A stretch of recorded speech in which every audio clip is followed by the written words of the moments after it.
Hello pandas and scrappers, and welcome back to the shop, which is a bit of a mess right now. And you know what? I'll bet yours is too. In many ways, it's just the nature of this sort of thing. But there is a common culprit, and for me, it's all the random little bins of various bits that don't quite fit into the standard, organization system. But I think I have a solution. See, the number one thing, these buckets, the de facto container for many different types of scrap material when you're trying to sort and organize and bring them in. But while the design is pretty timeless, I feel like improvements could be made surrounding it. Here's what I've got in mind. Something that'll let me stack them vertically but still have the fronts open and accessible. So a quick little mock-up on the floor, and here is my design. And yes, I'm sure there's a company who sells something just for this online, but that's not really the point. After a mock-up / copy of that design that I think will work, I need some quick measurements just to see how long my parts need to be. And with a rough design dialed in, we can get to work. Now this project, this is the one that a friend, Matt's Awesome Stuff, gave me a few bed frame pieces to make this work out of.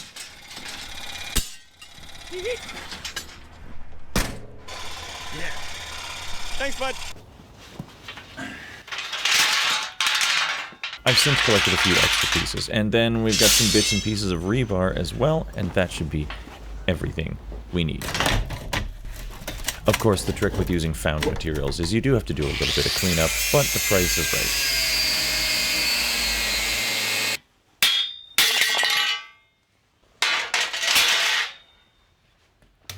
Now, since I'm doing a bunch of pieces in the same length, to make this easy, I just stuck together a bit of a simple table jig, and hopefully this will get things relatively the same length.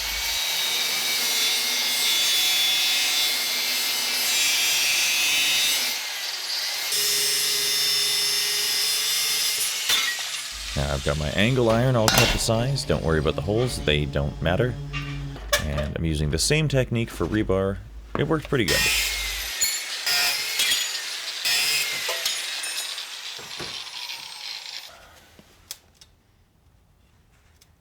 And I figure the best next step is going to be to mark the center on these so I can make the bucket shuttles. They're kind of the only things with a known size. Everything else I'm just going to have to do by feel. And I think that looks pretty good. My welds don't look very good, but the sizing on these, I think, is perfect. And with that, I'm going to mock up the angle I think these should sit on so I can get an idea of just what the footprint of the entire object should be. I didn't show the next few parts where I cut out the feet and a couple standing rods that'll make up the one side, but you'll get the idea. So laid down as best I can come up with the distance as best I could figure it, we're just going to start tacking things together. The lengths won't be perfect, and the angles won't be perfect, but honestly, I don't think that's going to prevent this project from being effective. It's not like it's got to be pretty. I'm honestly just having fun brute forcing my way through learning how to stick weld. And again, I'm not sure exactly what the distance should be on these, so we're going to test fit the whole way. Also, shout out to this incredibly cheap yet very effective little stick welder machine. I'll link it in the description. They didn't send me this, it's not sponsored. I just really like it. It's an affordable way to get started as far as hobby grade welding goes. I'm sure I could upgrade later, but so far, this thing is doing the job. And the other unsung hero, it took me far too long to get a hold of a set of these, but these little angle magnet holders, fantastic, highly recommended. They helped every step of the way on this. And here is where I learned my measurements were pretty off. I needed to find a way to make the one end a little bit longer, and even then, we're definitely feeling our way around in the dark, so to speak. But you know what? That's a perfectly effective way to learn how to do something, especially when the materials were free. Now, clearly my measurements are a little bit off because these are not fitting very well. So I'm going to have to open it up and make a little more space because that is not going to be a joy to use. But again, it doesn't matter. That was always an option. Now for the other half, I'm gonna have to be a little more intentional, so I'm just marking up the lengths, and hopefully I'll get them attached about the same position. I'm sure there's a way to do this with a bit more precision, but I don't really care. This is working fine, and we're learning as we go. Of course, that does mean I need to get a little creative with adjusting the positions of all of these things. The angles are all wrong, nothing is attached straight, and I'm just stretching things here and there to sort of get them about where I wanted them to land. It's pretty late in the project to decide the ruler is an important tool, but it's helping, and I think my results reflect that. Alright, well, there it is. This is pretty much exactly the way I pictured it, almost.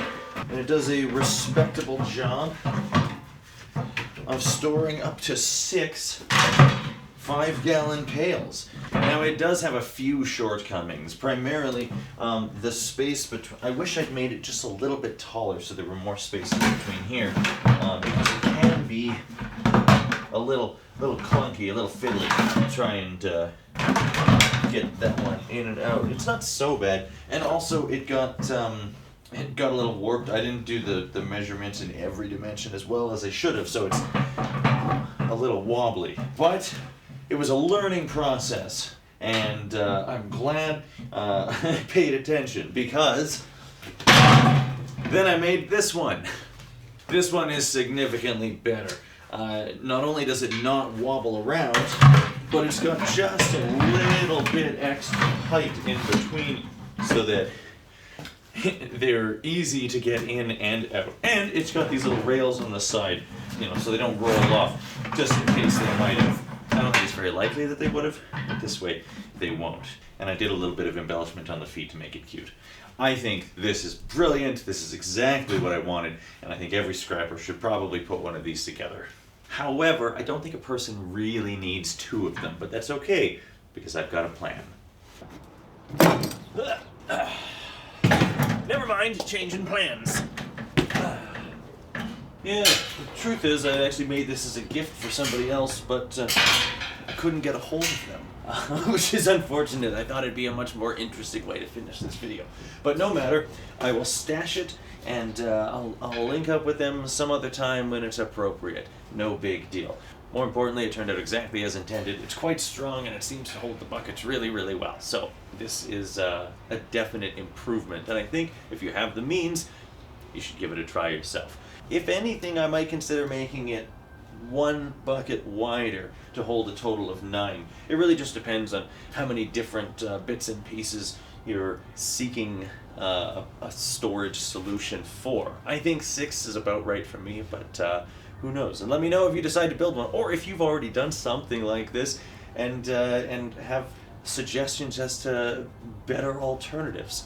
In any case, thank you for joining me and letting me share my little home DIY project. And I look forward to seeing you on whatever the next video is. I actually haven't decided yet. We'll find out together. I'll see you then. Leave it better than you found it. Keep doing the thing.